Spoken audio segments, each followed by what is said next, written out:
Hey everybody, how's it doing? How's it going? How you doing? How's it going?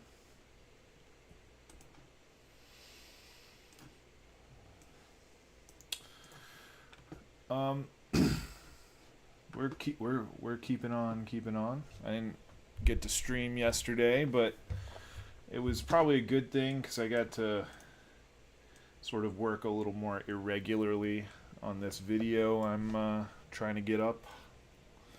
Um,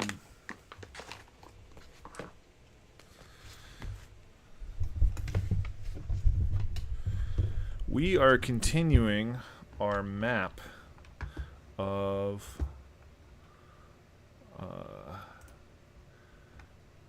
philosophy, our map of Western philosophy.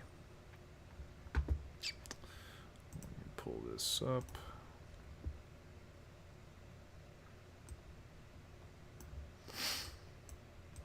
All right.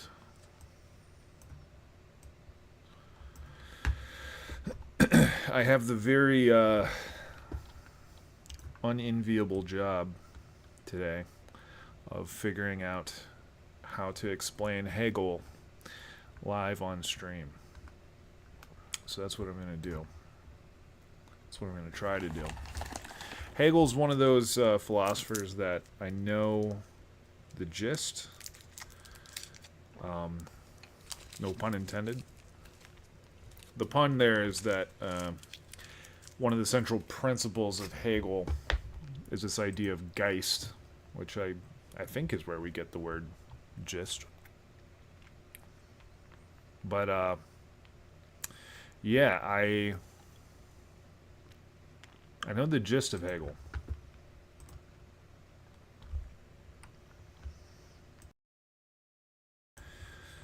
I've even taken like some coursework on Hegel. I've written on Hegel, but he's one of those philosophers that it feels like no matter how many times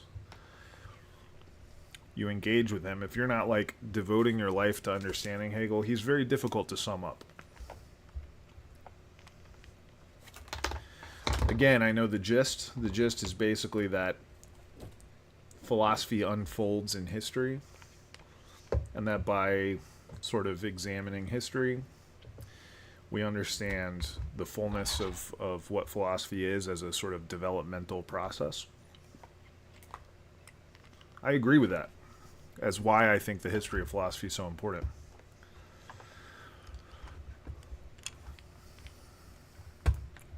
But let's see what Copleston says.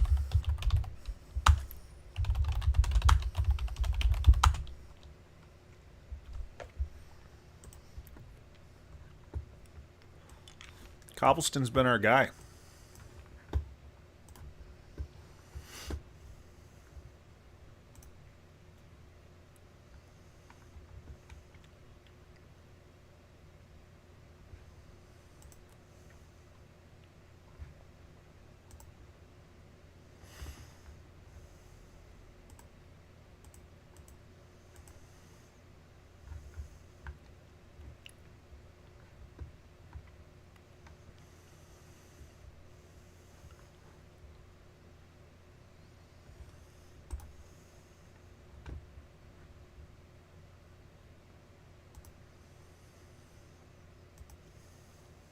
All right.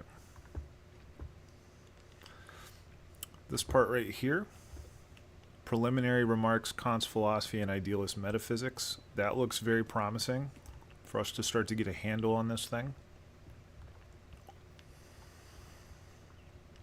Its insistence on system and its confidence in the power and scope of philosophy, the idealists in theology, the Romantic movement, and German idealism, the difficulty in fulfilling the idealist program, the anthropomorphic element in German idealism, idealist philosophies of man.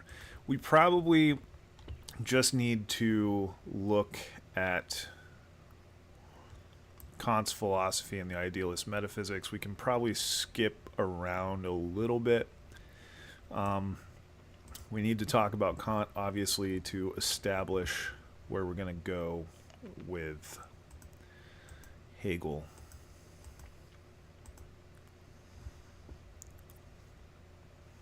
Okay. I wonder if I can get like a text to speech to read this. That would be more fun. Let me see what I can do here.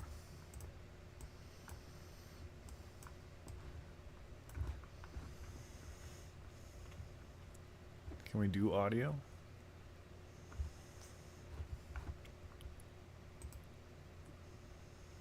Oh, Grateful Dead. All right. Not what I'm looking for here.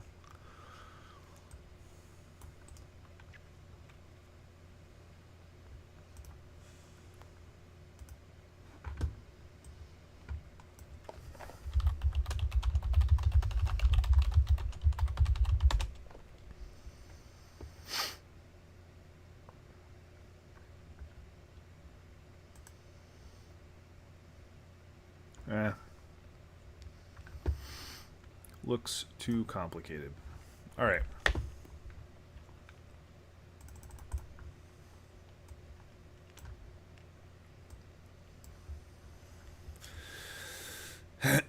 In the German philosophical world during the early part of the 19th century, we find one of the most remarkable flowerings of metaphysical speculation which have occurred in the long history of Western philosophy.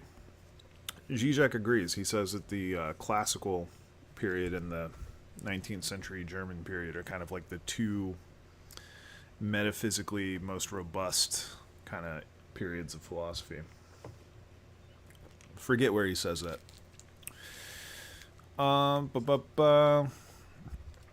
We are presented with a succession of systems of original interpretation of reality and of human life and history, which possess a grandeur that can hardly be called in question, and which are still capable of exercising on some minds at least a peculiar power of fascination. For each of the leading philosophers of the period professes to solve the riddle of the world, to reveal the secret of the universe and the meaning of human existence. True, before the death of Schelling in 1854, I still don't know how to say this guy's name, so I'm going to look it up.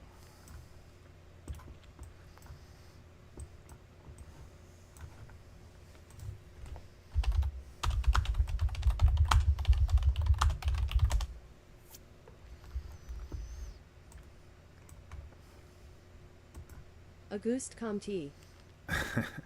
So it's telling me Auguste Comte. I don't trust it.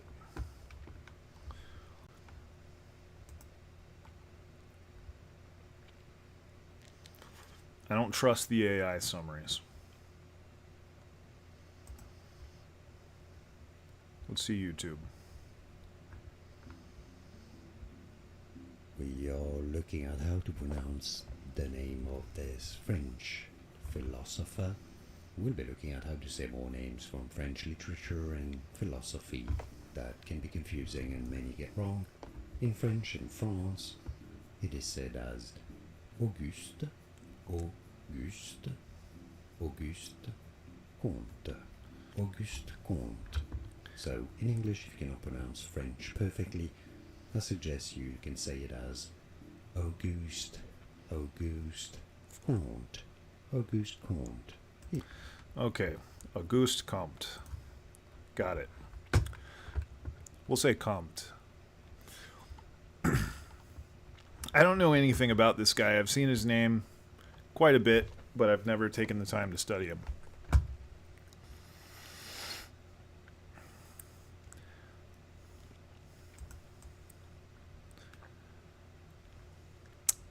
So apparently, yeah, he did courses of positive philosophy, which also that's some similar phrasing here to what Schelling does. He has positive and negative philosophy, where metaphysics is just kind of a stage, I guess.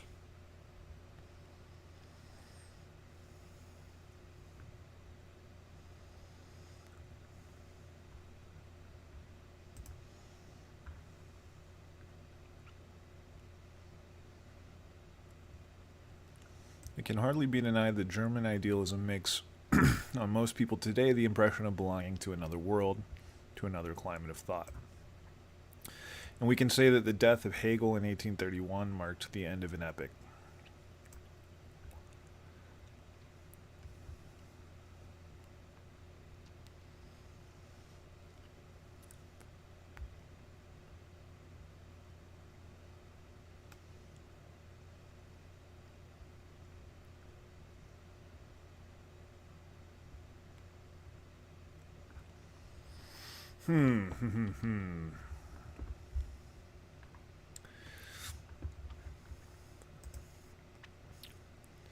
I'm getting the sense that this is kind of an old school interpretation of Hegel, almost a very, like,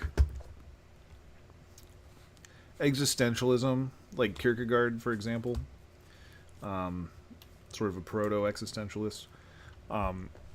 He sort of raged against Hegel for many reasons, one of which was that he kind of had too much confidence or hubris almost. The place to go for that is the concluding unscientific postscript by the pseudonym Johannes Climacus.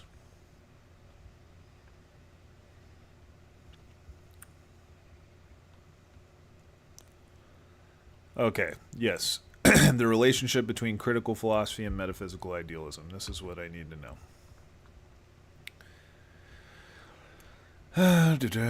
The desire to form a coherent and unified interpretation of reality is natural to the reflective mind, but the actual task to be performed presents itself in different ways at different times.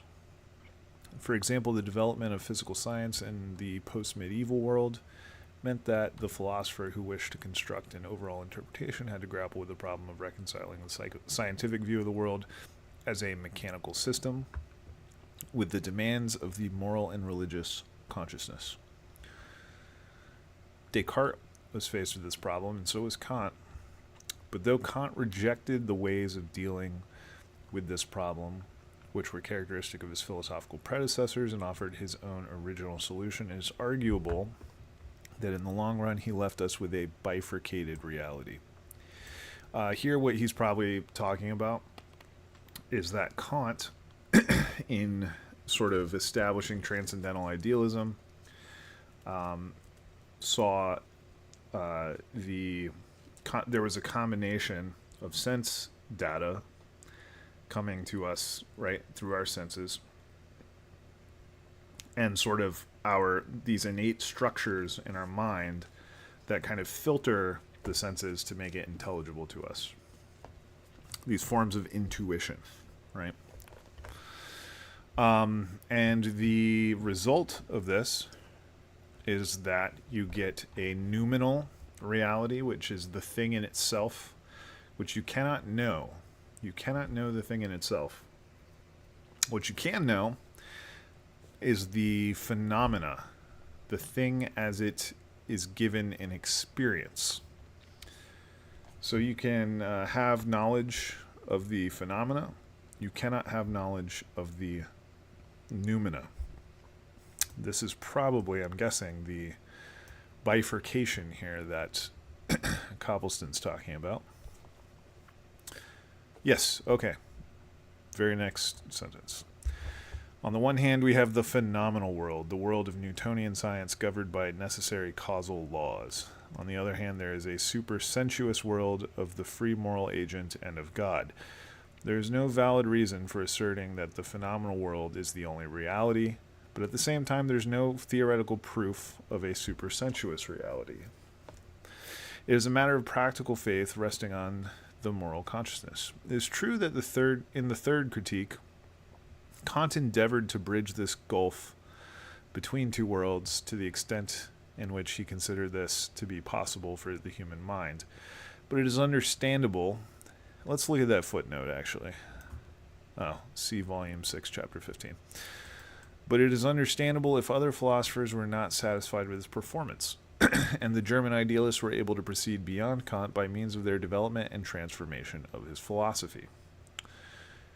For if reality is the unified process by which absolute thought or reason manifests itself, it is intelligible.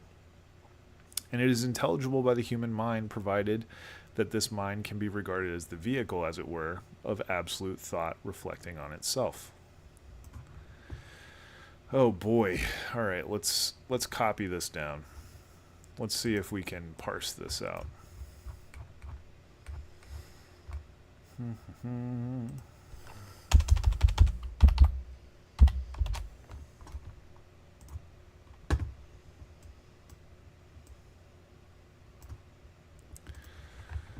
All right.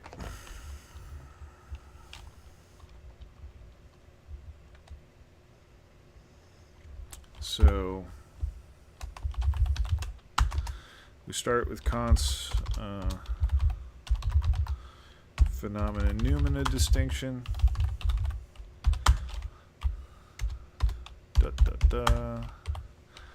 And then we say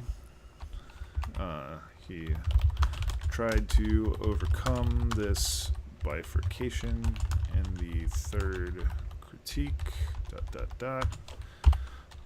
and then we'll say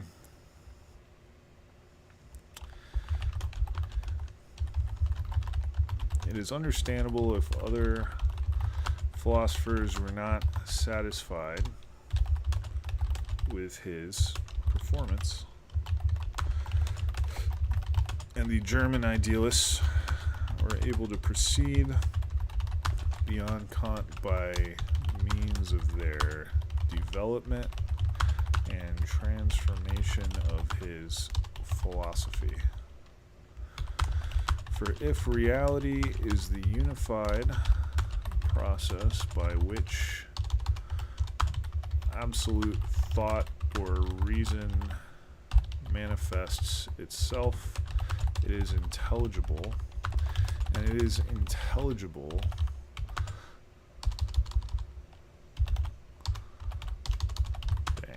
It is intelligible by the human mind, provided that this mind can be regarded as the vehicle, as it were, of absolute thought reflecting on itself.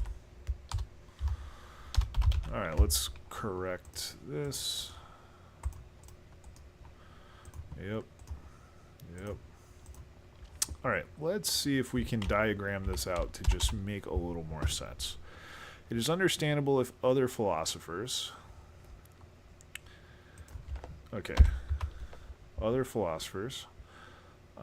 were not satisfied with his performance, with Kant's performance.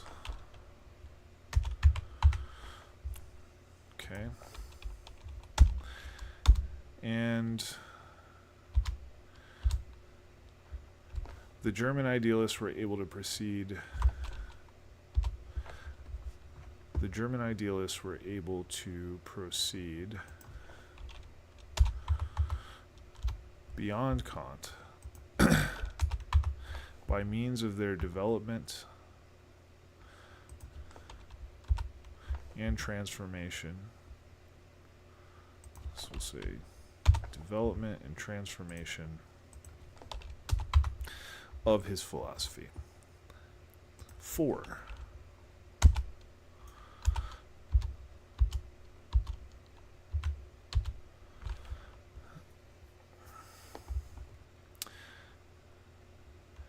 If reality is the unified process by which absolute thought or reason manifests itself,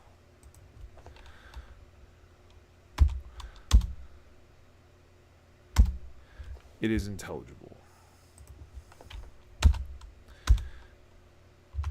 And it is intelligible by the human mind, provided that this mind can be regarded as the vehicle, as it were,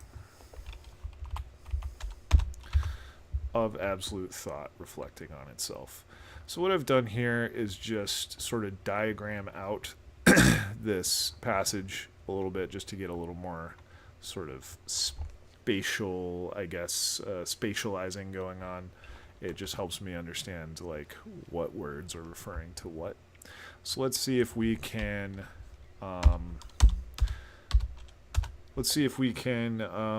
paraphrase this. It is understandable if other philosophers are not satisfied with his performance. Okay. Other philosophers, presumably the German idealists, didn't think Kant did a great job overcoming the noumenal phenomenal distinction.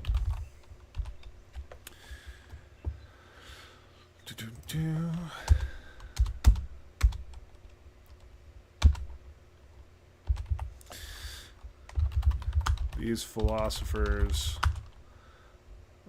developed and transformed. I know we're keeping the same verbs there, but that's okay. It's close enough. Or it's plain enough, I guess, to understand. These philosophers developed and transformed Kant's philosophy. For if reality is a unified process by which thought or reason manifests itself, it is intelligible. So let's say this.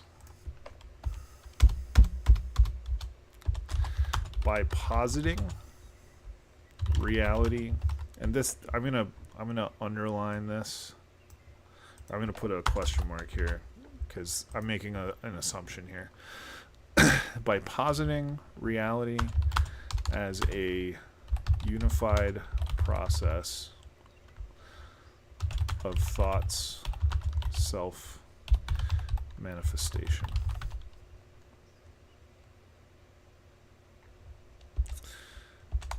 If reality is indeed thought's self-manifestation, then it is intelligible. We say reality is intelligible to the human mind because the mind is the vehicle of thought reflecting on itself. I'm going to skip the word absolute here, and I'm just going to stick to something a little more modest. So now let's see what we've got. This is our paraphrase of this passage. And again, paraphrases are just for our own sort of exercise in understanding.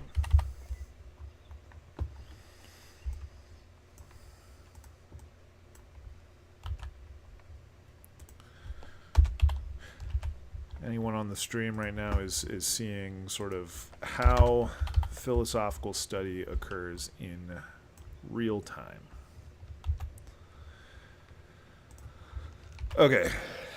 Kant's phenomena-noumena distinction tried to overcome this bifurcation in its third critique. Other philosophers, presumably German idealists, didn't think Kant did a great job overcoming the noumenal phenomena distinction. These philosophers developed and transformed Kant's philosophy, we'll say, by positing reality as a unified process of thought's self-manifestation. If reality is indeed thought's self-manifestation, then it is intelligible, and the human mind, it is intelligible to the human mind, because the human mind is we'll say a site of of thought's self-manifestation. Okay. I like that. I think this makes good sense. And we'll say, make sure we say this is Copleston, volume 7. pages 6 through 7. This condition possesses an obvious importance if there is to be any continuity between Kant's idea of the only possible scientific metaphysics of the future and an idealist conception of metaphysics. For Kant, the metaphysics of the future is a transcendental critique of human experience and knowledge. We can say, in fact, that it is the human mind's reflective awareness of its own spontaneous formative activity. In metaphysical idealism, however, the activity in question is productive in the fullest sense, the thing in itself having been eliminated. The thing in itself having been eliminated. All right, let's keep going. And this activity is attributed not to the finite human mind as such, but to absolute thought or reason. Hence, philosophy, which is reflection by the human mind, cannot be regarded as absolute thought's reflective awareness of itself unless the human mind is capable of rising to the absolute point of view and becoming the vehicle of absolute thought or reason's reflective awareness of its own activity.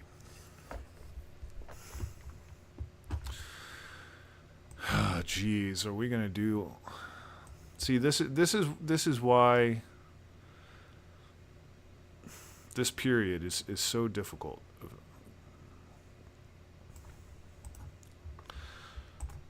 But we'll be brave. We're not afraid. Okay. This condition possesses an obvious importance if there is to be any continuity between Kant's idea of the only possible scientific metaphysics of the future and the idealists' conception of metaphysics. For Kant, the metaphysics of the future is a transcendental critique of human experience and knowledge. We can say, in fact, that it is the human mind's reflective awareness of its own spontaneous formative activity. All right. Let's go ahead and let's chart this bit out. And if anybody's watching who is like curious about how to study really difficult texts, this is how I recommend doing it. By charting out the literal grammatical structure of the sentences and then by putting it into your own words. All right. This condition possesses an obvious importance if there is to be any continuity between Kant's idea of the only possible scientific metaphysics of the future and the idealist conception of metaphysics. For Kant, the metaphysics of the future is a transcendental critique of human experience. We'll break this up here, of human experience and knowledge. We can say, in fact, that it is the human mind's, so we can say, in fact, that it is the human mind's reflective awareness of its own spontaneous formative activity. Okay.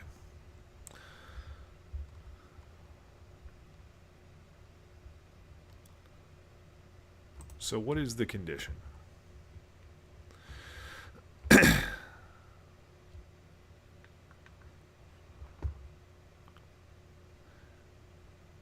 backwards. That the human mind is a vehicle. I gotta use something different, not brackets.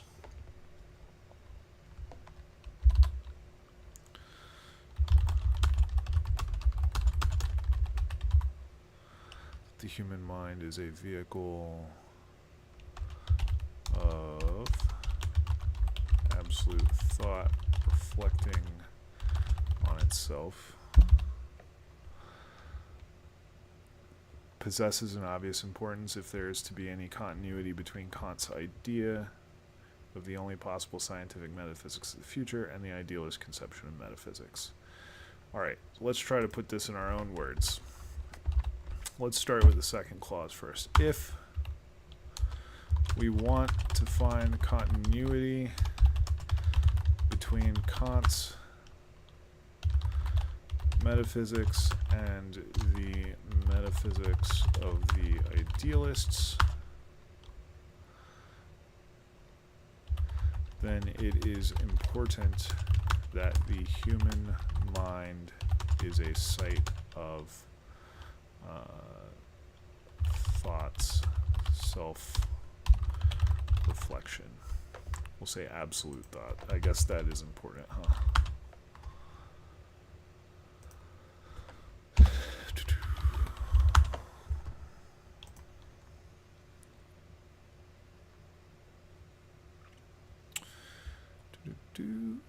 If this, where are we at? Okay.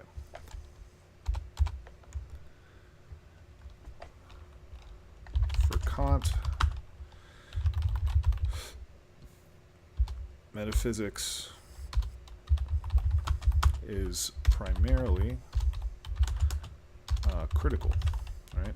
The critique. So when Kant is talking about the critique, what he's really talking about is drawing boundaries, trying to tell us what we can say, what we can't say, trying to tell us what kind of metaphysics are valid, what kind of things are invalid. And in drawing this boundary, Kant basically says we can't know or talk about things in themselves. We can only talk about things as they appear to us.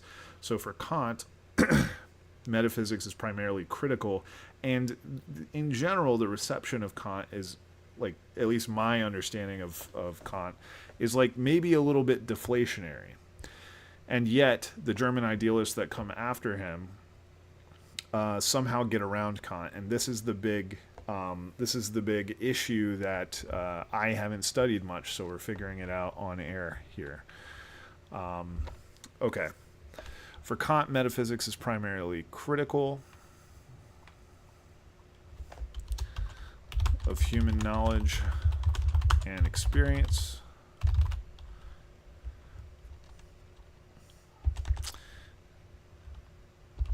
It is the human mind's awareness of its own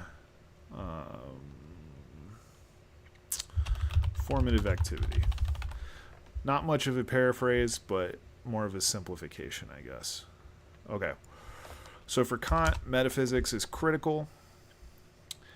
And hello, chat. How you doing? I'm doing well. I'm trying to get through this passage. You can go ahead and drop your question in the chat, and I'll get to it as soon as I can. It might be just a couple of minutes before I get to a question. I'm tied. My brain is tied in knots currently. But yes, please drop your question in the chat. Is the human mind's awareness of its own... So Kantian metaphysics... is the human mind's awareness of its own formative activity. Okay. Good enough. Now let's try to get here.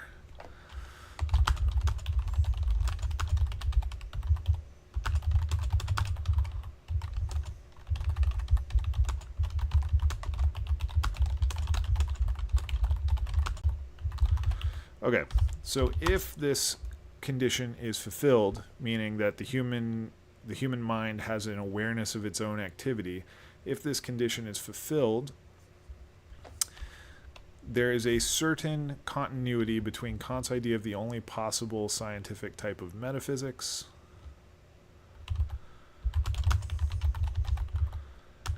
and the idealist conception of metaphysics. There is also, of course, an obvious inflation, so to speak. That is to say, the Kantian theory of knowledge is inflated into a metaphysics of reality. This is the move. This is the move. This is the move right here.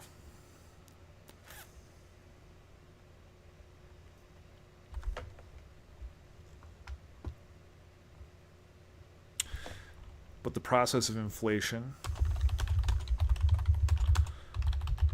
retains a certain measure of continuity, while going far beyond anything Kant himself envisaged. It is not a simple reversion to a pre-Kantian conception of metaphysics. Okay, I don't think we really need to paraphrase that too much. Basically what he's saying is if the condition that the human's mind is aware of its own formative activity, if that condition is fulfilled, and then you can build on that sort of basis, then there's a continuity between Kant and what the idealists slow mode. Yeah, I'll turn slow mode off for just a couple of minutes. I had let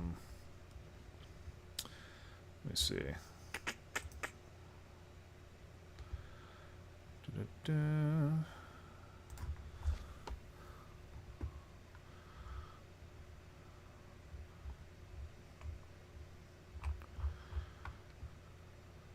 Okay.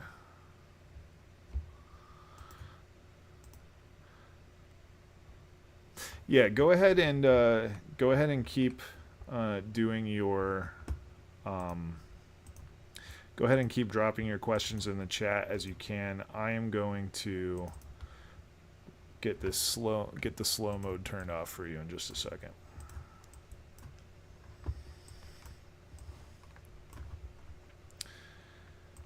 I was having trouble keeping up with some chatters the other day.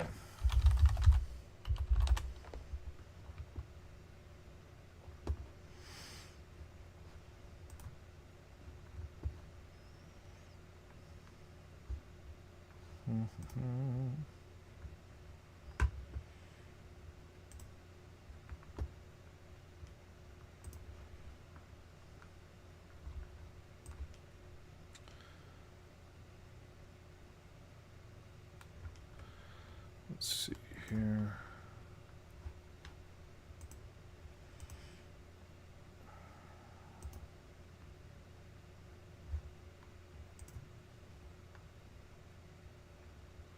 You know what? I don't really see how to, oh, do I go to studio? I might not be able to turn off slow mode right now.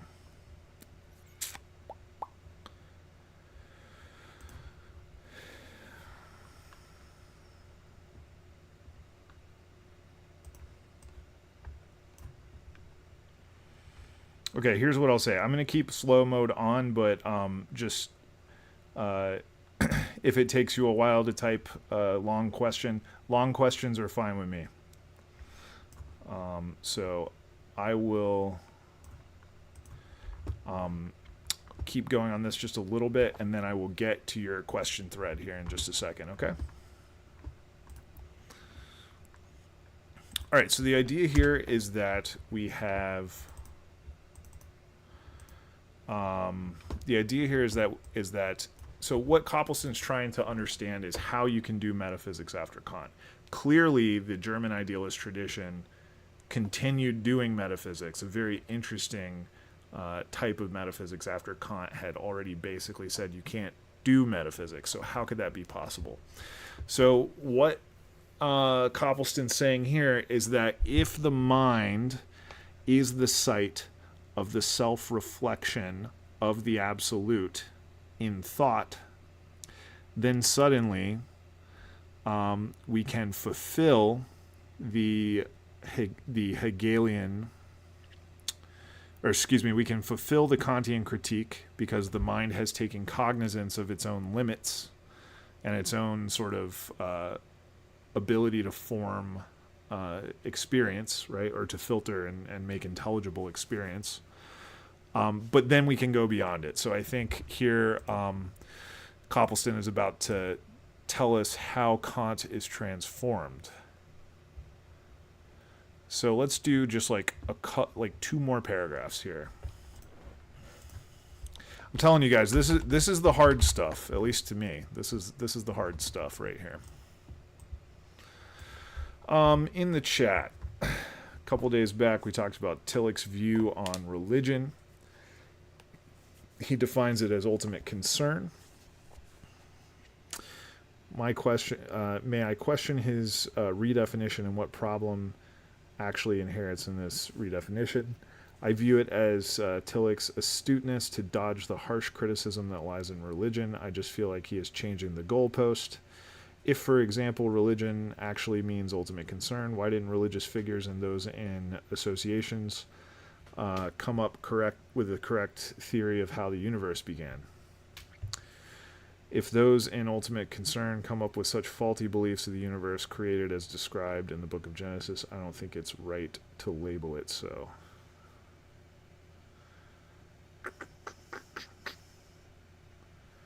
Okay. I'm going to give you just a couple minutes to add whatever you want to add. I know the slow chat's frustrating. I apologize. Let me see if I can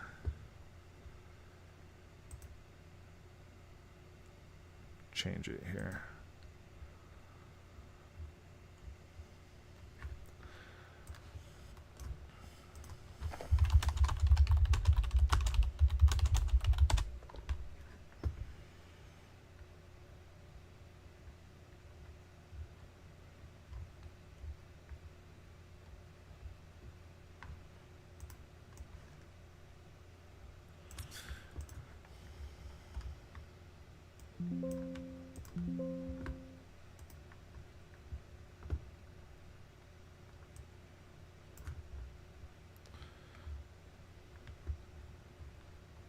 Okay, it doesn't look like I'm going to be able to change slow mode today, but I will in the future. Oh.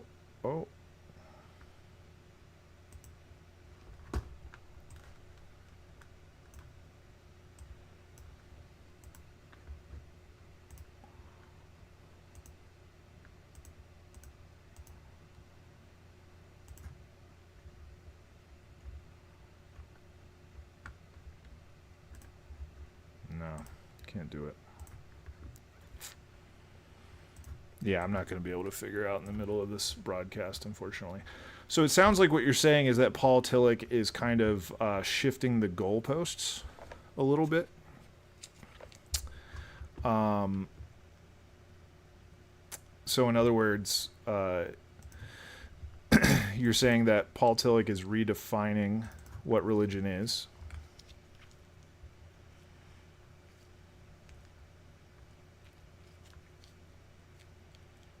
He's trying to dodge harsh criticism that lies in religion. Okay.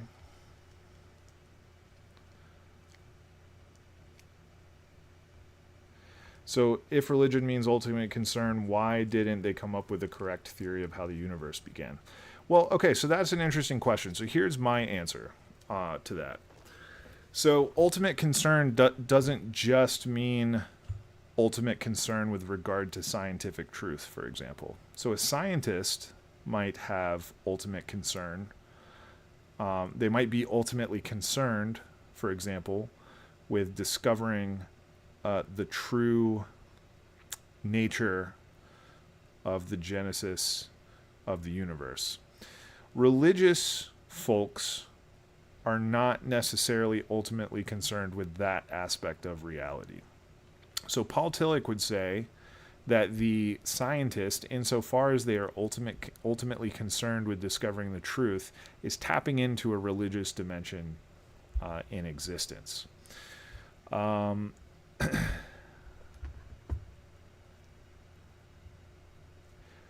Labeling it as ultimate concern is not adding any of the values to how it has been practiced since a long time and how it is being practiced today.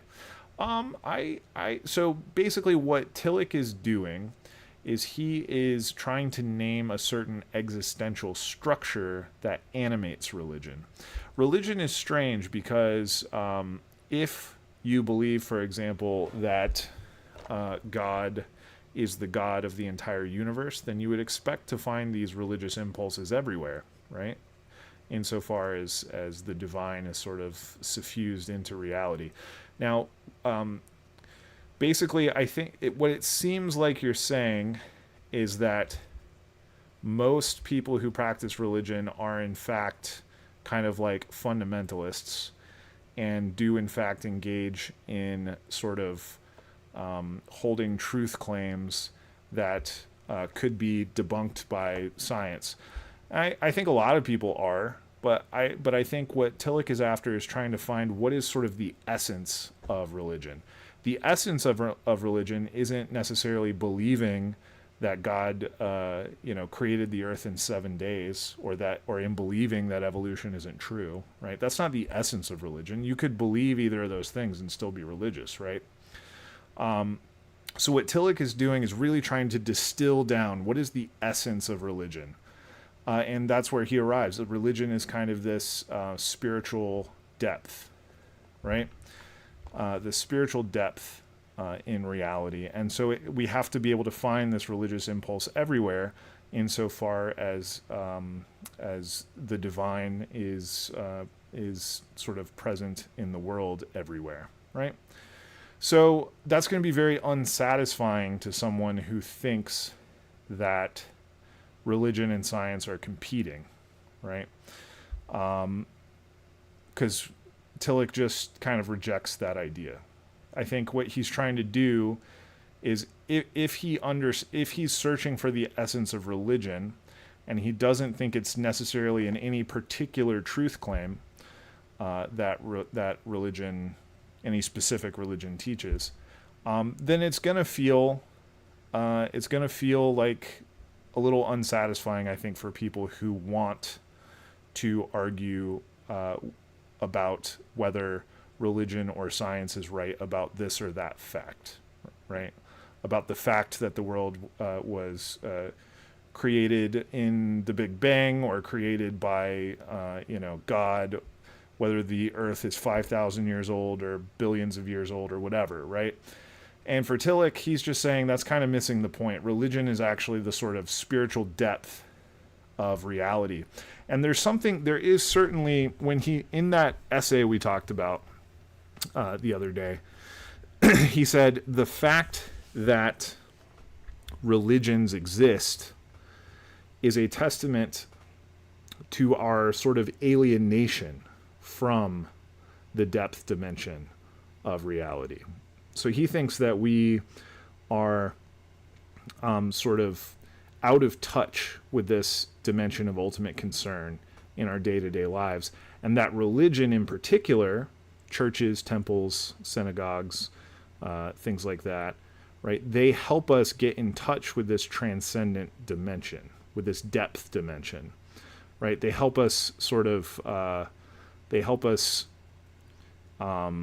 stay in tune with the ultimate, right? But you can also come into contact with the depth of reality in plenty of other domains, right? It's just that I think the human person has a lot of trouble dwelling in the depth dimension. We're constantly sort of pulled out. We're distracted. We lack the ability to sort of focus and find deep meaning in the world. And religion sort of facilitates, like actual religions facilitate our awareness of the depth dimension. Do you have to be religious in order to encounter this depth dimension? No, probably not, but it definitely helps, right? That I think that's kind of my interpretation of Tillich there. So if you have any follow-ups, just let me know. Basically, what he's saying is that like religious fundamentalists who want to say that their claims are a direct contradiction to science, and scientists who want to say that their claims are a direct contradiction of religion, are both kind of missing the point of what the essence of religion is. That's what I would say. Feels like that Reed definition is just covering the wrongdoings of religion.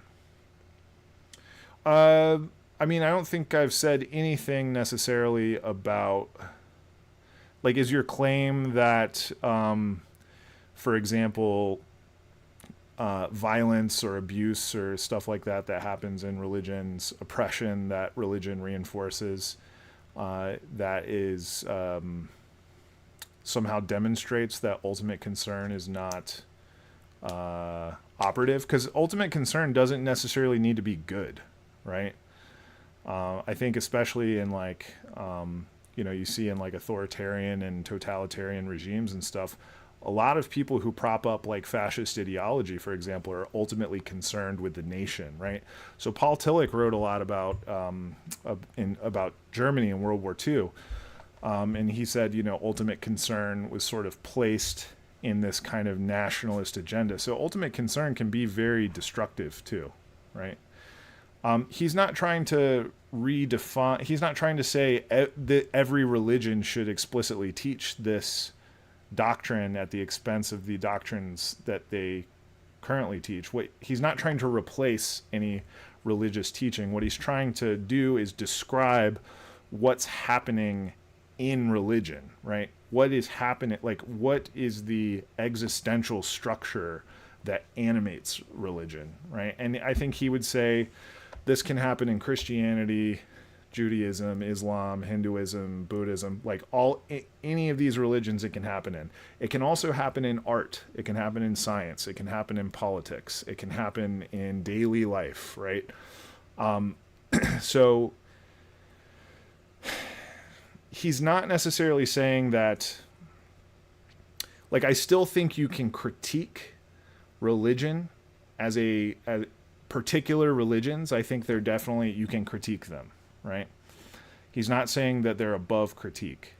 He's just saying that to stay on the surface level of sort of religions as social structures, religions as particular institutions, religions as teaching specific beliefs, right? To stay on that surface level is to kind of miss the point, to kind of miss the religious dimension in everything, right? And he was saying in the essay, for example, that a lot of religious people will not like his definition, right? Just like a lot of scientists will not like his definition.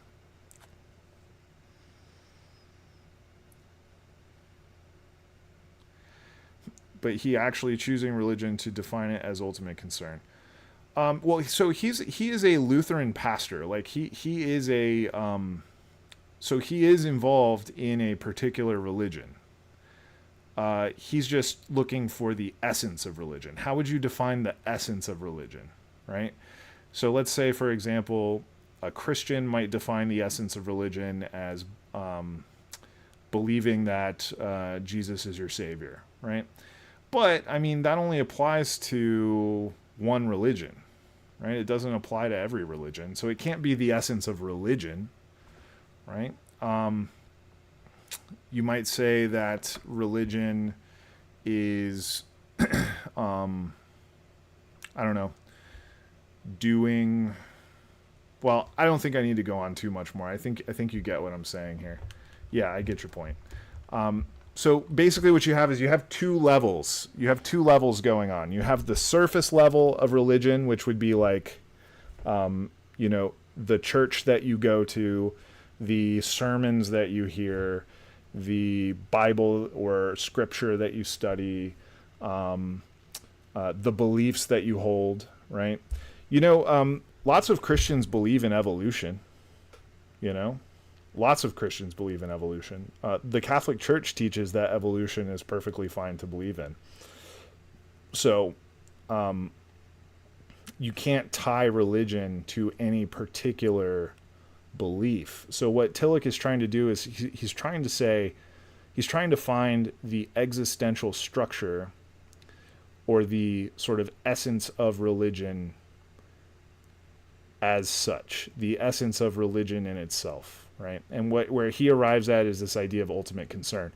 So when he, for example, when he looks at the National Socialists in Germany, and he says they have a kind of religious zeal, that's not necessarily a good thing, right?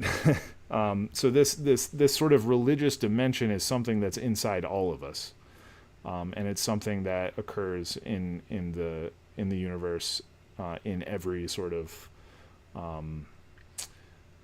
every part of our lives, I guess. But religion as a institution, particular religions, they are especially good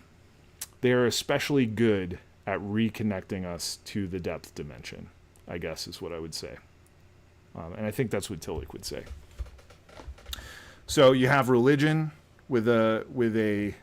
you have particular religions up here on the surface, and then you have the essence of religion, which is like the depth dimension. All right. I'm going to try to keep going here on this German idealism stuff. But again, if you have any more follow-ups or any more questions, feel free to drop them in the chat. For anybody who is joining, I have the chat set on to slow mode because I was having trouble keeping up with the chat a couple days ago. If you're wanting to get in here, I know that it's annoying to be on slow mode, but I've only got it set, I think, to a minute. But, feel free to drop your questions or comments in the chat. What I'm doing here is like getting kind of into the nitty-gritty of the transition from Kant to the German idealists. Kant had a critical philosophy. His critical philosophy was, and actually, just so you know, is it Wafez? Wamtelizes Wafez. Just so you know, the Tillich is actually coming out of the German idealist tradition. He was a scholar of Schelling, actually. He wrote 2 dissertations, I think, on Schelling. So what we're covering here might actually connect to this question about Tillich and the idea of religion. But it might not be obvious right away. So no promises. But right now what we're trying to do is we're trying to track. So Kant basically said that we can't know reality in itself. We can only know our experience of reality, right? And so reality in itself is the noumena. Reality as we experience it is the phenomena, right? And so metaphysics for Kant is critical. He wants to tell us what we can't say, right? The German idealists kind of take Kant's idea and then try to actually get us back into metaphysics, like full-blown metaphysics again. And what we're trying to understand right now is how that transition happens. After Kant has divided up the noumena and the phenomena, how do we get back to metaphysics again? So far what I've done is I've been charting out some of Copleston's writing on this. And essentially what we have is Kant had a phenomena-noumena distinction. Other philosophers, the German idealists, didn't think that Kant did a great job overcoming this phenomena-noumena distinction. And these philosophers developed and transformed Kant's philosophy by positing reality as a unified process of thought's self-manifestation. If you define reality in this way, if you define reality as thought's self-manifestation, then all of a sudden, the critical philosophy that Kant had can become a moment in this self-manifestation that we can get beyond. How does that happen? Well, here. If we want to find a continuity between Kant's metaphysics and the metaphysics of the idealists, then it's important that the human mind is a site of thought, absolute thought's self-reflection. For Kant, metaphysics is primarily critical of human knowledge and experience. That's what we just talked about. Kantian metaphysics is the human mind's awareness of its own formative activity. So, if this condition,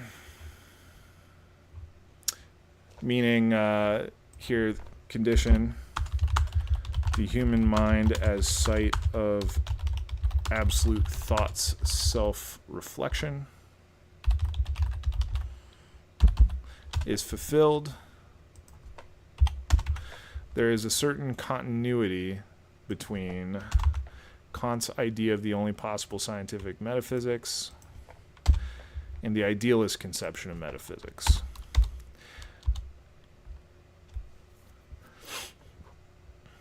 There is also, of course, an obvious inflation, so to speak. That is to say, the Kantian theory of knowledge is inflated into a metaphysics of reality. But the process of inflation retains a certain measure of continuity.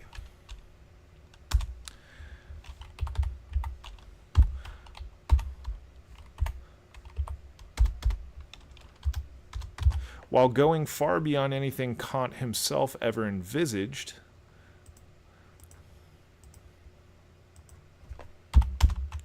it is not a simple reversion to a pre-Kantian conception of metaphysics.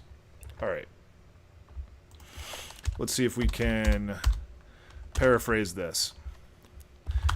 If the human mind is a site of we'll just say the absolute's self-reflection. In other words, the easy way to say this is if the human mind is a place where the universe comes to understand itself, right?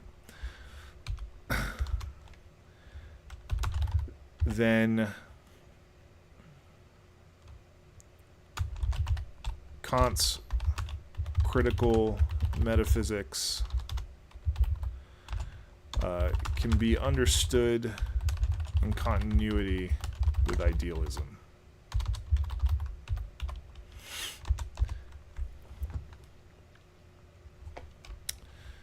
Obviously, idealism inflates Kant's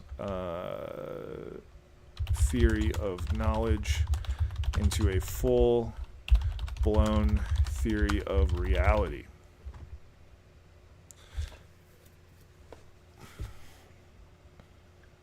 Oh, okay. All right, this is kind of maybe a breakthrough for me a little bit.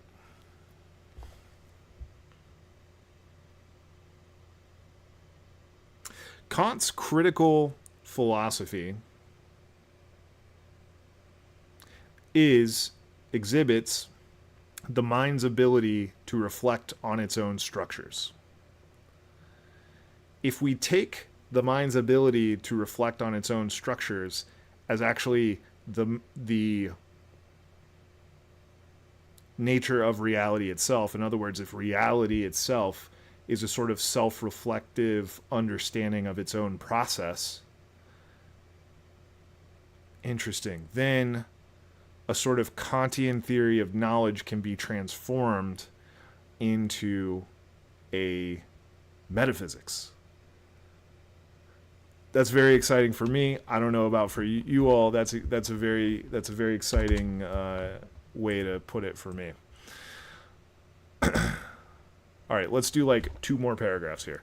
The transformation of the Kantian theory of knowledge into a metaphysics of reality carries with it, of course, certain important changes.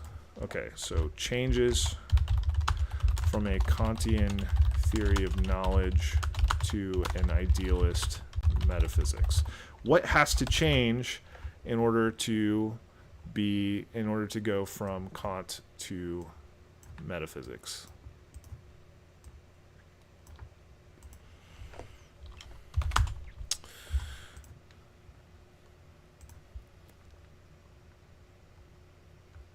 To idealist metaphysics, I should say.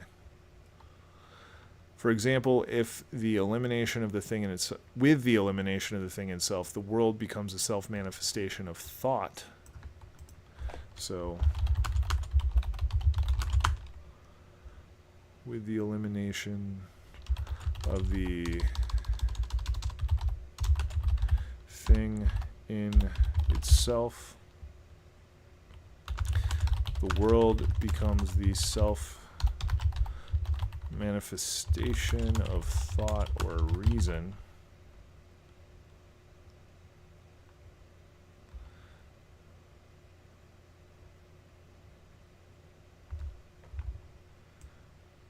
So, if, with the elimination of the thing in itself, the world becomes the manifestation of thought or reason,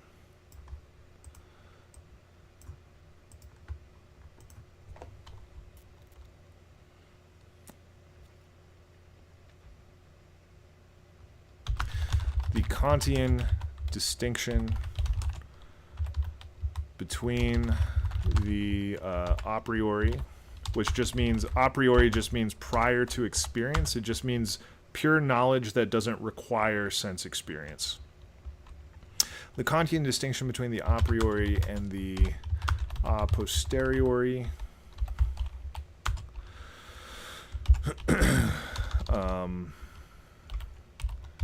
loses its absolute character.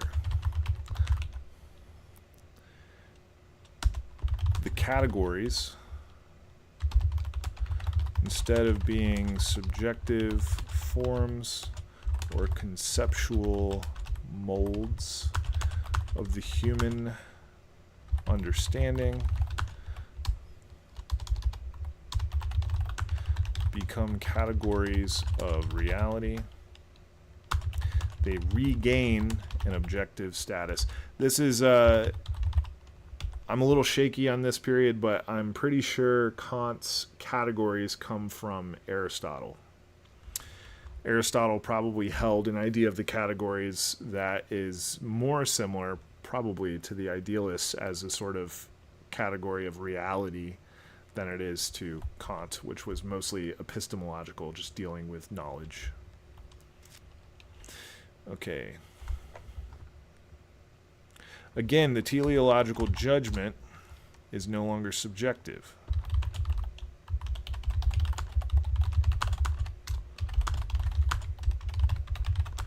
As with Kant. In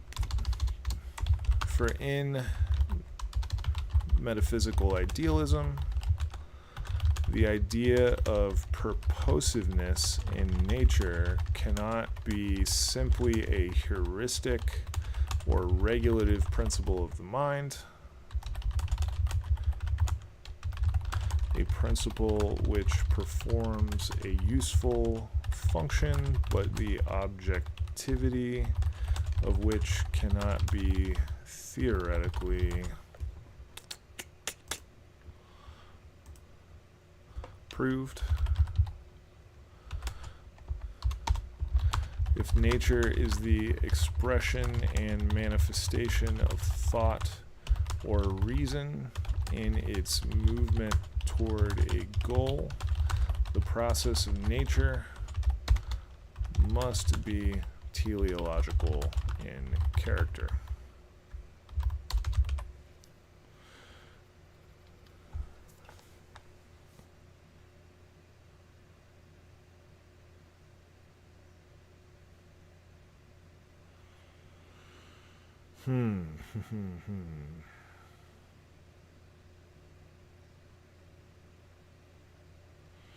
I think it's time to take a very quick break.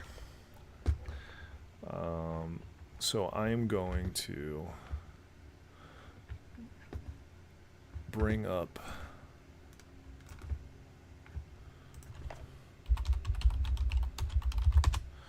my Pomodoro timer.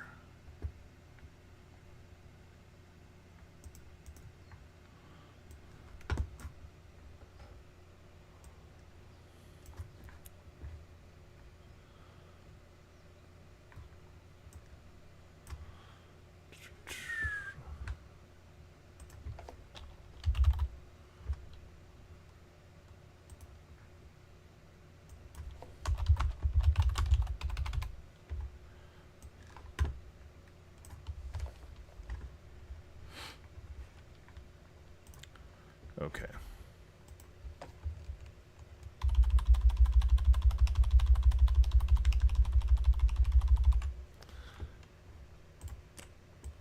All right, I'll be back in 5.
All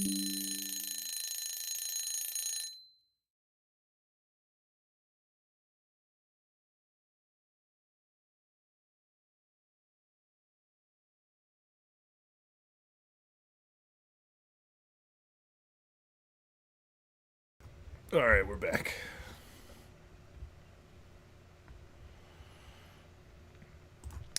I'm probably gonna go. I might go like 15 or 20 more minutes here. I've got a big script I've been working on, and the sort of transition moment that I'm having trouble with is the transition from Kant to Hegel. And so we've been looking at Copleston's summary of this period of philosophy to try to at least get a feel for what's going on in German idealism. All right.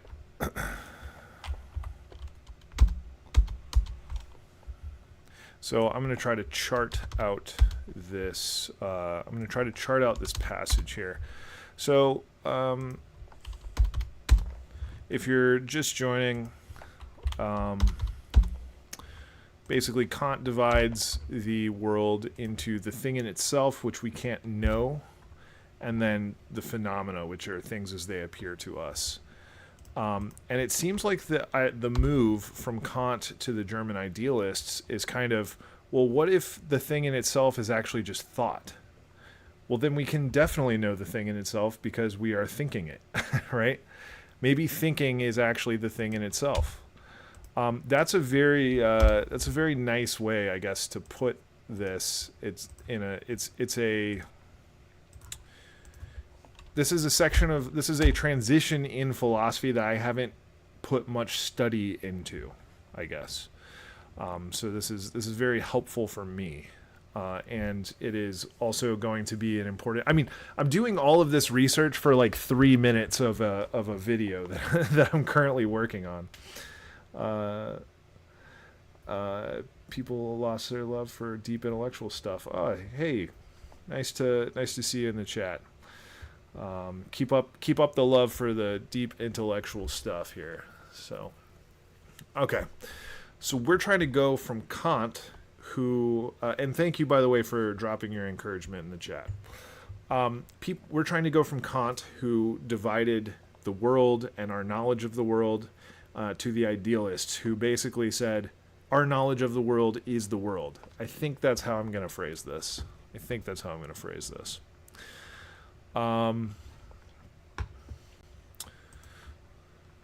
Yeah. So I think the way I can phrase this is Kant divides the world into the in itself, the thing in itself, and the thing for us, the noumena and the phenomena. Kant claims that we can only know the phenomena, and the noumenal world remains inaccessible. The German idealist move is to claim that the thing in itself is actually just thought. If the thing in itself is actually just thought, then we can know it because we can think. We are thinking things, and thought is getting itself done in our minds. So we have immediate contact with reality for the German idealists. There's an interesting way that German idealism is almost it almost feels a little mystical, you know? It feels almost a little like pantheistic. If you want, let me know in the chat. I'm going to keep going on this, but in the chat, if you want to see a preview of some of the video I'm working on, if you want to, I don't have the video produced, but I have the script. If you want me to read through the script a little bit, it's almost a complete. Obviously, it's not comprehensive and exhaustive, but it's a history of philosophy from the pre-Socratics all the way up to the contemporary period. I'm currently working on the transition from Kant to Hegel. If you're interested in seeing that, I don't know, type absolute knowledge in the chat. I'm just going to finish this paragraph here. It cannot be denied that there is a very great difference between Kant's modest idea of the scope and power of metaphysics and the idealist notion of what metaphysical philosophy is capable of achieving. Kant himself repudiated Fichte's demand for the transformation of critical philosophy into pure idealism by the elimination of the thing in itself. So Fichte is the guy, huh? And it is easy to understand the attitude of the Neo-Kantians who later in the century announced that they had enough of the airy metaphysical speculations of the idealist and that it was time to return to the spirit of Kant himself.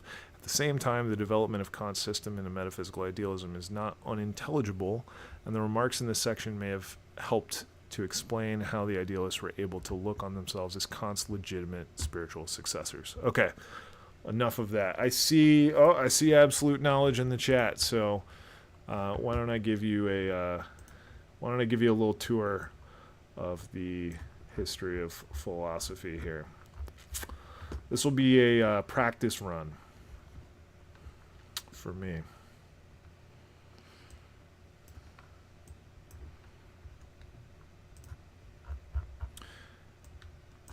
So this video I'm working on is called Read Philosophy Books Like a Scholar. And I still have a little cleaning up to do in these initial sections.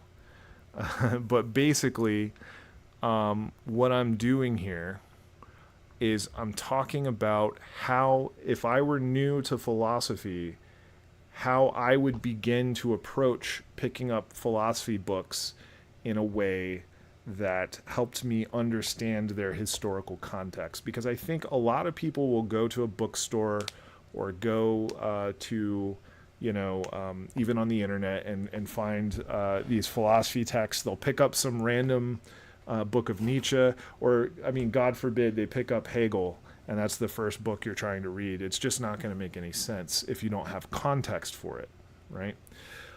So I've got two major points I'm making here. One is that the idea of interpretation, that the common sense understanding of what interpretation is wrong, and it discourages a lot of people from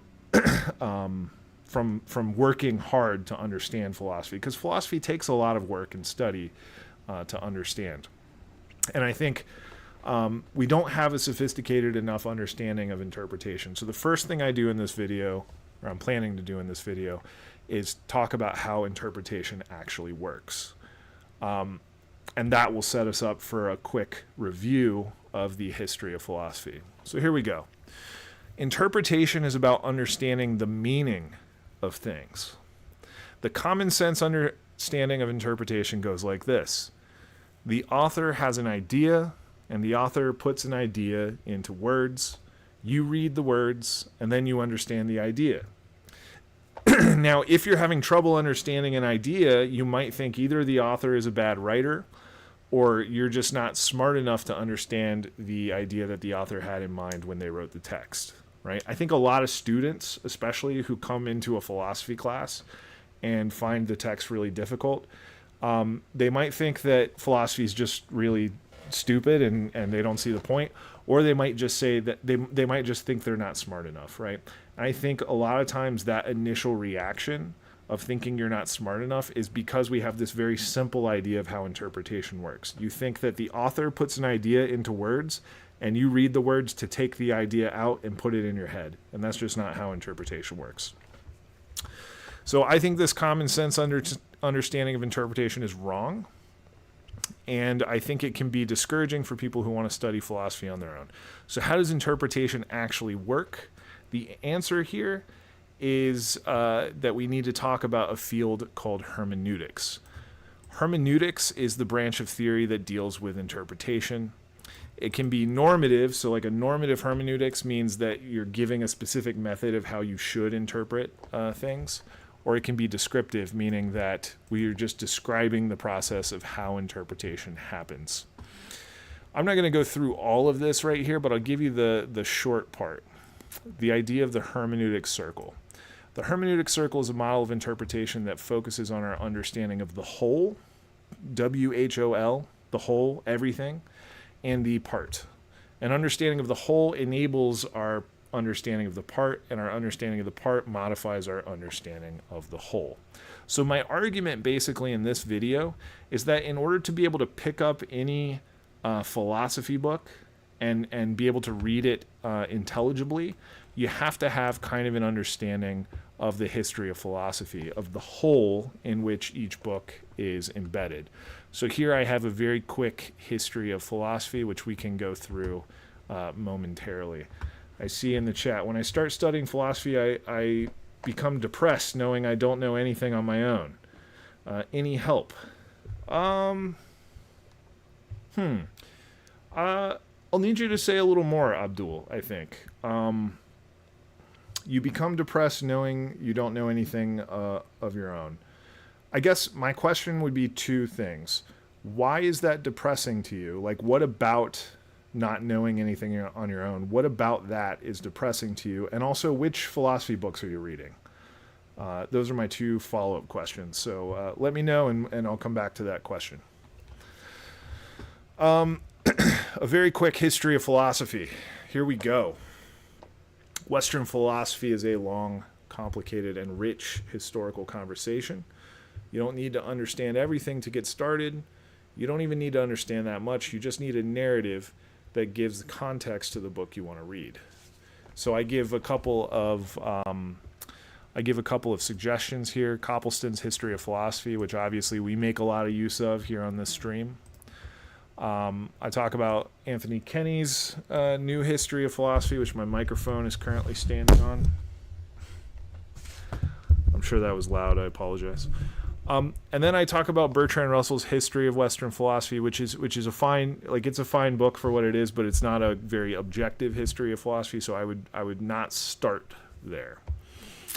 I also give a recommendation of a podcast, The History of Philosophy, without any gaps. So we begin in the pre-Socratic era. The pre-Socratic era is essentially an era where we're trying to search for the unifying principle of reality. We're searching for a kind of monistic principle. This is known in Greek as the arche.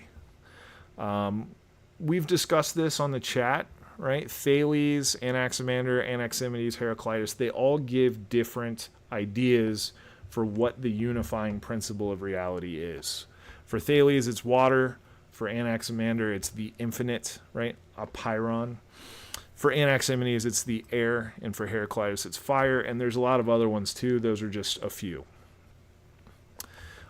If you choose to read philosophy in this period, get ready for a wild ride, because science, religion, and philosophy are not yet distinct domains of inquiry.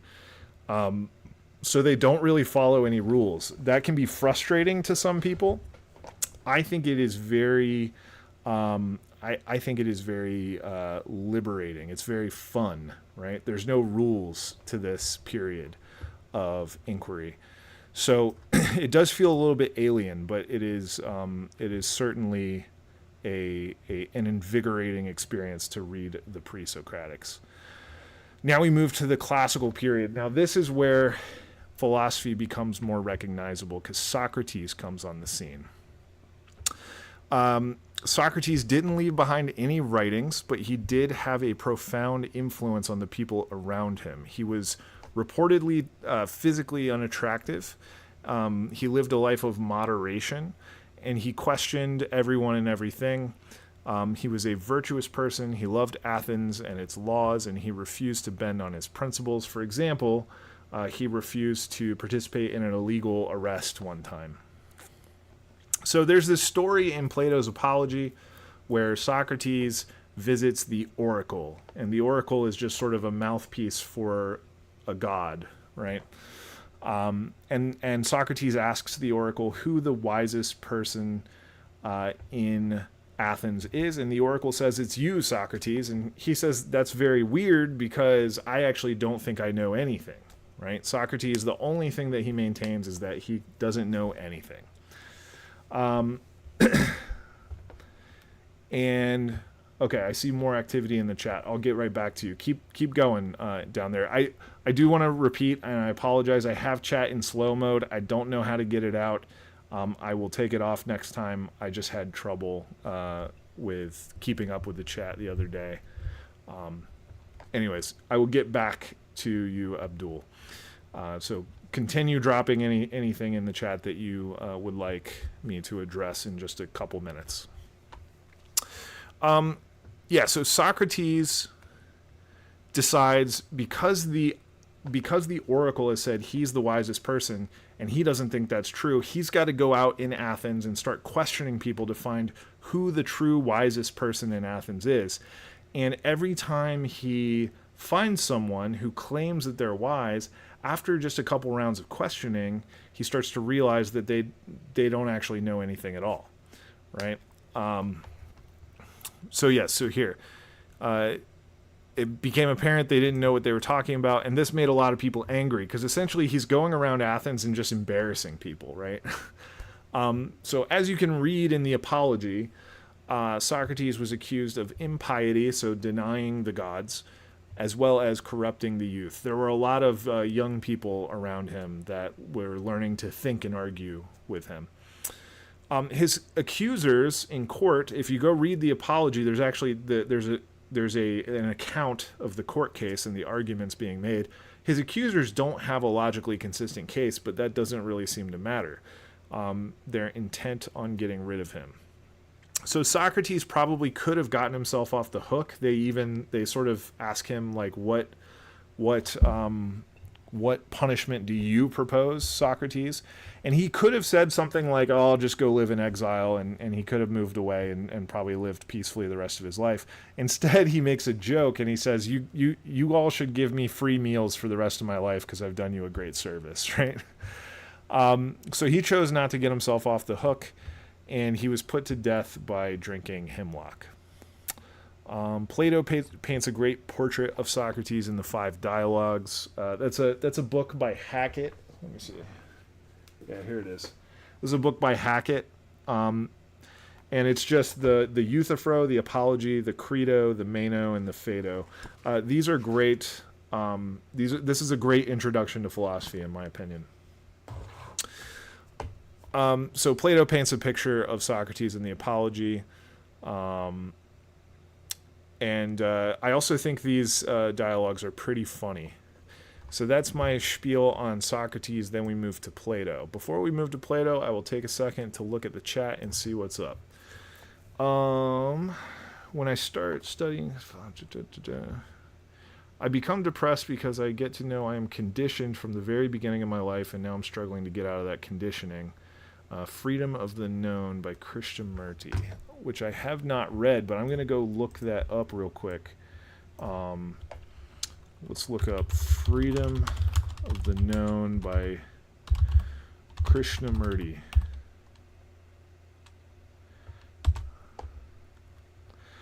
I have not read a lot of Indian philosophy. I have read a little bit of like secondary literature on what is it? Advaita Vedanta, and I did really like it. I did really like the concepts that I encountered in Indian philosophy. I just haven't read a lot of it. I mostly concentrate on Western philosophy and sort of the European tradition. I do really like what I know about Indian philosophy, especially the sort of non-dualistic strains.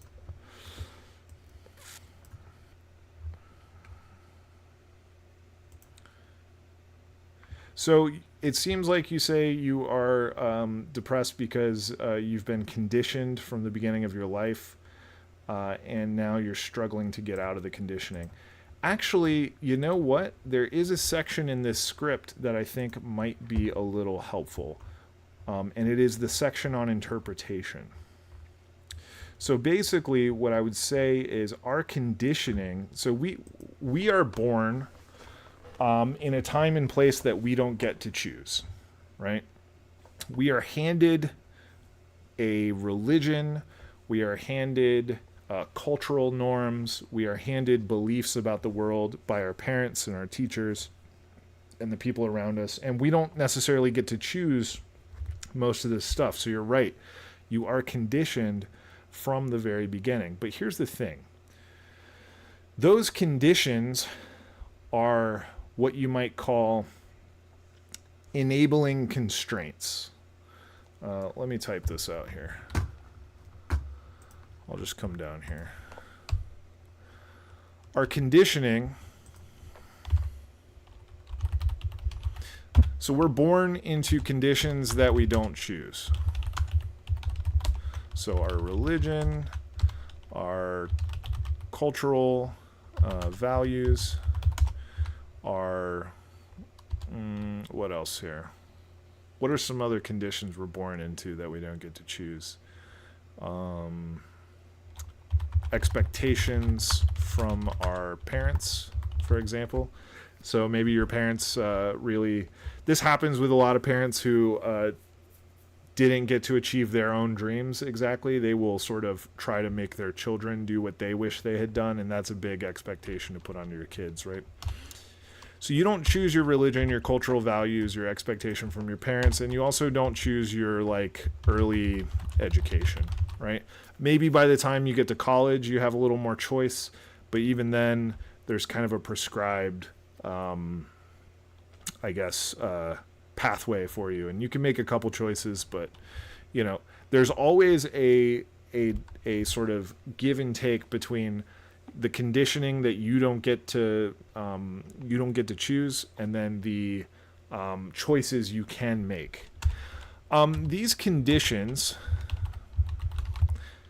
one way we could understand them, so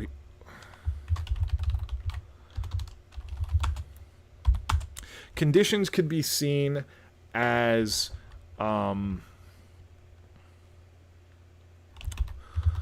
oppressive, right? You might see your conditioning and say, "Hey, I didn't get to choose this stuff. I didn't ask to be born in this area. I didn't ask to be part of this religion. I didn't ask to be educated in this way. I didn't ask for these parents, for this family, for this group of friends, right? To go to this school, whatever. You didn't ask for any of this stuff. You don't really get a choice, right? You don't really get a choice about it. That said, I don't think this is the best way to understand your conditions. I think conditions are sort of enabling constraints. What do I mean by this? This is a little off the cuff, so I might be a little messy here, but I'm thinking of the philosopher Kierkegaard. Kierkegaard is one of my favorite thinkers. I spent like a decade studying his work, right? And Kierkegaard basically said that we as humans are a combination of the infinite and the finite, right? He says we're a synthesis of the infinite and the finite. So we have the infinite on one hand and the finite on the other. He would say we're a combination of freedom on the one hand and necessity on the other, right? The unconditional on one hand and our conditions on the other. So humans find themselves in this paradoxical situation where on the one hand we are finite, right? We can't do everything all the time. We can only be in one place at a time. You only have a single body, right, that you inhabit.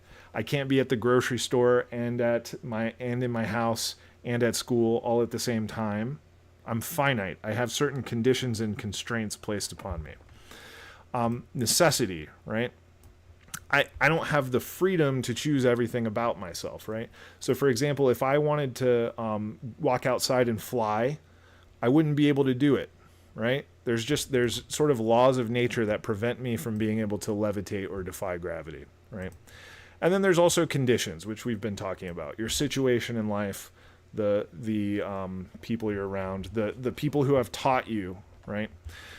But the thing is, these finite aspects of ourselves are only half of the equation.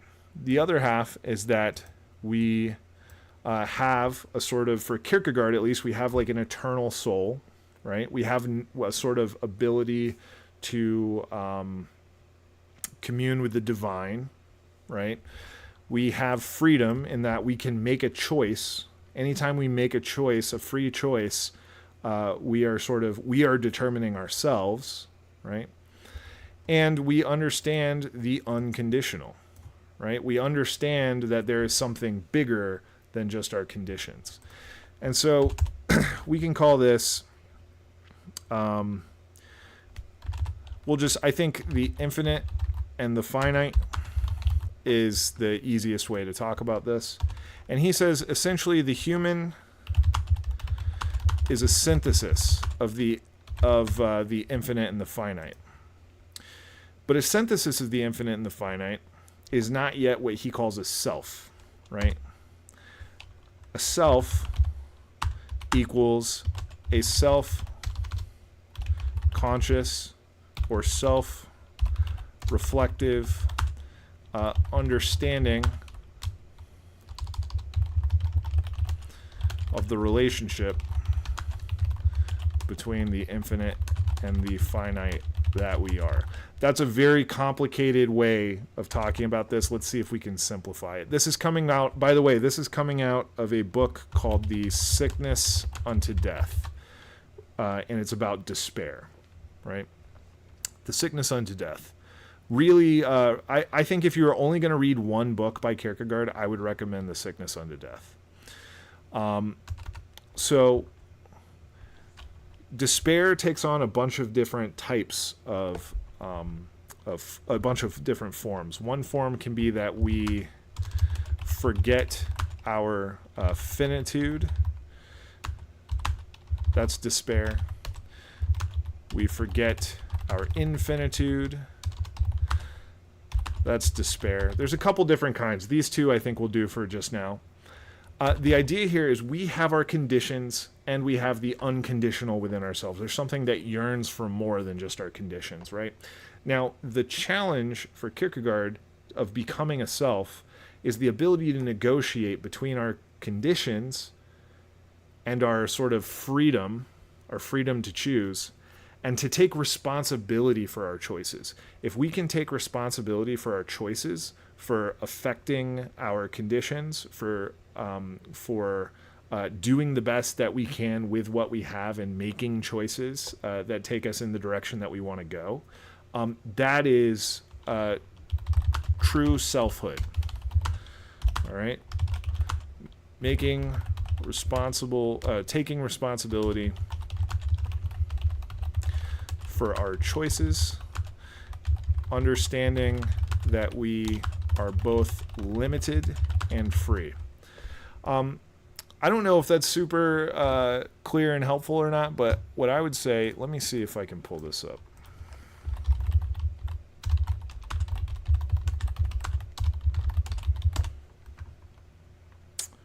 Internet Archive coming in clutch again.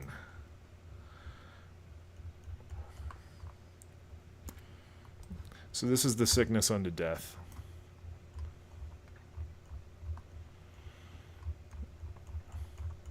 Looks like it has a long introduction.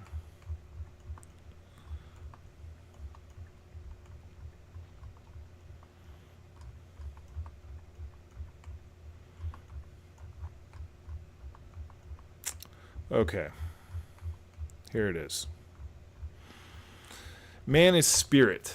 But what is spirit? Spirit is the self. But what is the self? The self is a relation which relates itself to itself, or it is that relation which accounts for it, that the relation relates itself to its own self. The self is not the relation, but consists in the fact that the relation relates itself to its own self. Okay. Man is a synthesis of the infinite and the finite. So there's the first synthesis. Of the temporal and the eternal.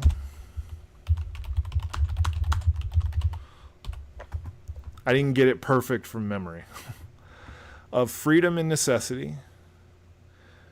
In short, a synthesis, right? So what he's saying is there are aspects of us that are free, right? Our ability to choose, for example. And there are aspects of us that are determined. You don't choose where you're born, right? We talked about our conditions.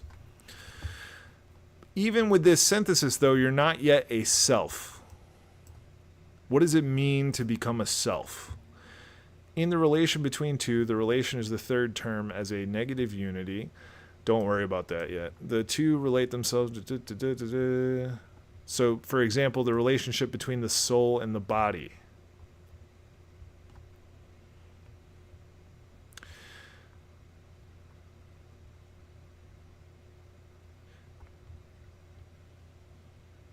This is a different translation than I usually use.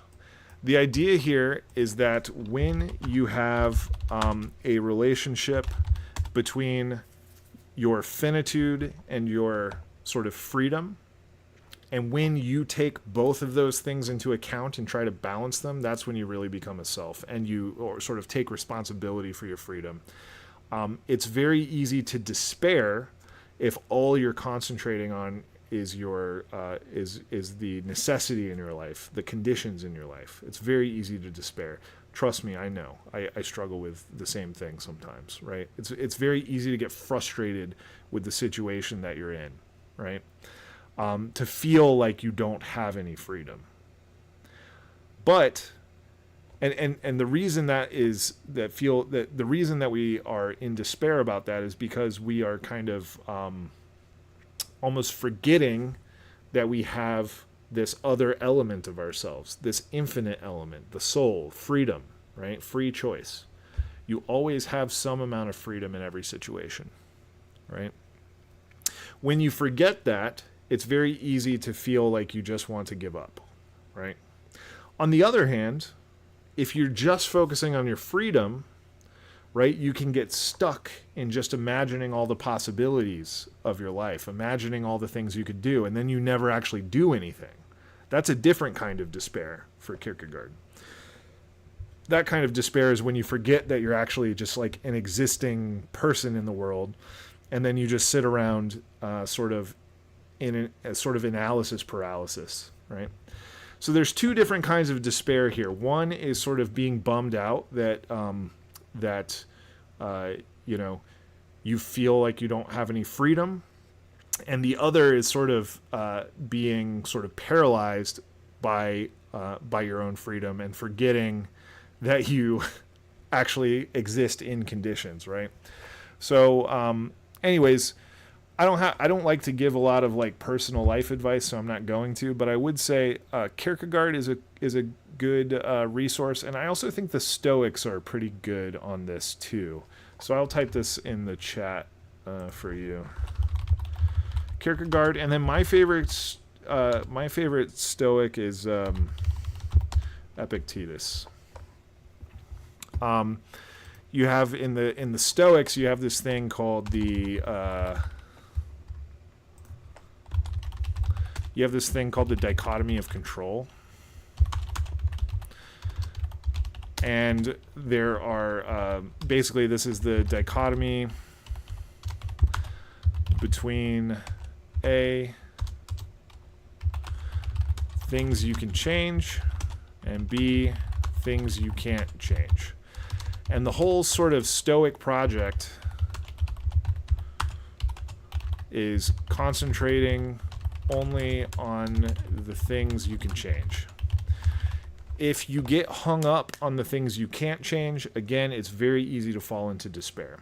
It's very easy to feel like you have no agency or no freedom. If you concentrate only on the things you can change, then suddenly you find yourself being able to make very small changes in your life, right? Very small changes that give you control back over your situation. So that would be my sort of brief treatment of that question. Thank you so much, sir. You understand me so well. Would definitely like to read Kierkegaard. Awesome. Yeah, Kierkegaard's good. The Sickness Unto Death is good. What I would say for reading Kierkegaard is don't get discouraged if he's confusing, because Kierkegaard can sometimes be verbose, but just give it a shot. And again, if you don't understand, if he's difficult, check out some secondary sources. Actually, I can recommend a secondary source. Hold on. Let me find it.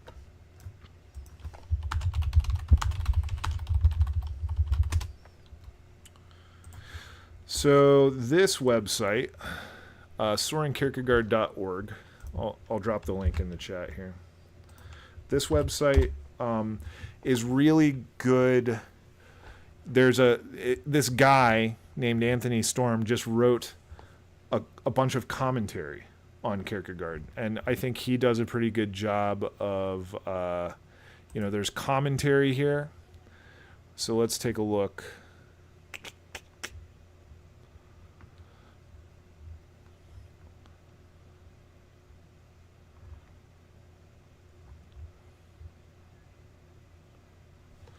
Where's the Sickness Unto Death? There we go. So let's take a look at his... so he has a whole commentary, for example, on the Sickness Unto Death here. In this work, Kierkegaard introduces a new pseudonym. The whole pseudonym thing it can be a little confusing. I'm thinking about eventually making a video on how to read Kierkegaard, because he is a very intricate writer.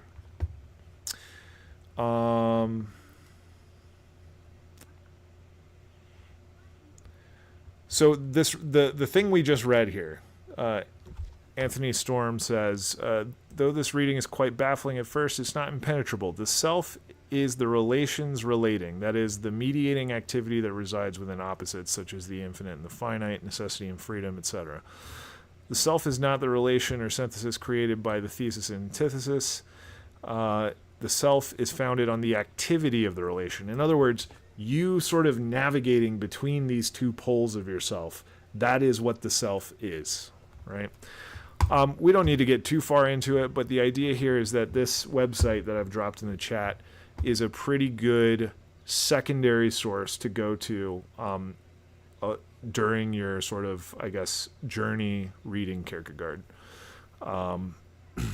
So yeah.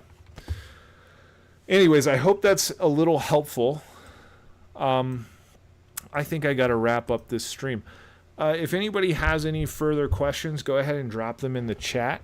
I'll see if I can get to them. I'll hang on for a couple more minutes here. I've got to finish up my script. I see that. Oh, wait. We're in the middle of this. We've got to finish this.